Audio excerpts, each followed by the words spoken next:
Hey folks, welcome back to our video on 12.7. In this video, we're going to take a look at converting from our cylindrical coordinates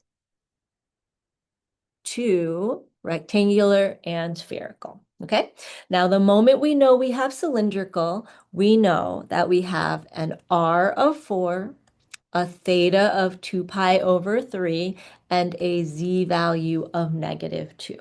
All right, so let's get started. Rectangular coordinates means I need an x and a y and a z at the end of the day. Okay, the good news is we already got our z value, so really we just need to find x and y. And in order to do that, we can use our r and theta. Okay, so if you look at your graphic organizer, you should see that for our x value, that's going to be equal to r cosine theta. All right. And this should be familiar from like when you are converting from polar to rectangular. Okay. So x equals r cosine theta, which for us is 4 cosine of 2 pi over 3. We're going to use our trig values 4 times, let's see, cosine of 2 pi over 3 is going to be a -1/2. And so we end up with 4 times -1/2 or -2 for our x value. We can find our y value similarly by finding r sine theta. And so we're going to get 4 sine of 2 pi over 3. We'll use our unit circle values. We've got 4 times a positive √3 over 2. And so this is going to give us 2 √3. Okay. All right. Last but not least, z equals z. So our z is just a -2. We don't have to do anything about that. But if we were to say, what is 4 2 pi over 3 comma -2 in rectangular coordinates, we would say -2, 2 √3 comma -2. Okay? So just two different ways of describing the same point. But let's find our third way of describing that same point. Let's see how we can convert our cylindrical coordinates, our r, theta, z, into our spherical coordinates of rho, theta, phi. All right, so our rho, not a p, rho, theta, and our phi. This is what we want to end up with. And if we go to our graphic organizer, we'll find that our rho is our square root of r squared plus z squared. So I'm going to grab the two values that I have from my coordinate. My r value was a 4, and my z value was a -2.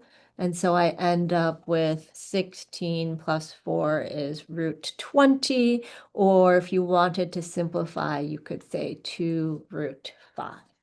Okay. All right, our theta, well, good news for us, the theta in our cylindrical is going to be the same as our theta in spherical. So look no further, you have found your theta as 2 pi over 3. Okay, if you want to think about this in degrees, sometimes degrees are just easier to visualize. We could say that's the same as 120 degrees. All right, last but not least, let's go ahead and find our phi. And so if we look at our graphic organizer, it is the inverse cosine of z over the square root of r squared plus z squared. And let's plug in all the values that we have already. So this is going to be the inverse cosine. Let's see, z is our -2 over 2 √5, because this is really what we got for our rho. Okay? Let's simplify a little bit. -1 over √5. This is not a nice unit circle value, so let's go ahead and use our calculators to figure that out. And when we do that, we should end up with, I think, 116.565 degrees, okay? And again, if you're going to give your theta in degrees, you should give your phi in degrees just to kind of keep those two together. But if you wanted to do it in radians, I believe the equivalent is 2.034 radians. Okay, so if you're going to use your 2 pi over 3, then you would use 2.034 also for your radians. All right, this all gives us a rho of 2 root 5. Let's go with degrees, 120 degrees and 116.565 degrees. I'm going to go with the degrees here because I want to encourage you to think about like, what does this look like on a plane? And I think 120 degrees is easier to visualize than 2 pi over 3. And I think 116 degrees is way easier to visualize than 2 radians. Okay, so here is your second worked out example. Come on back for the next video where we'll take a look at converting from our spherical all the way into rectangular and our cylindrical.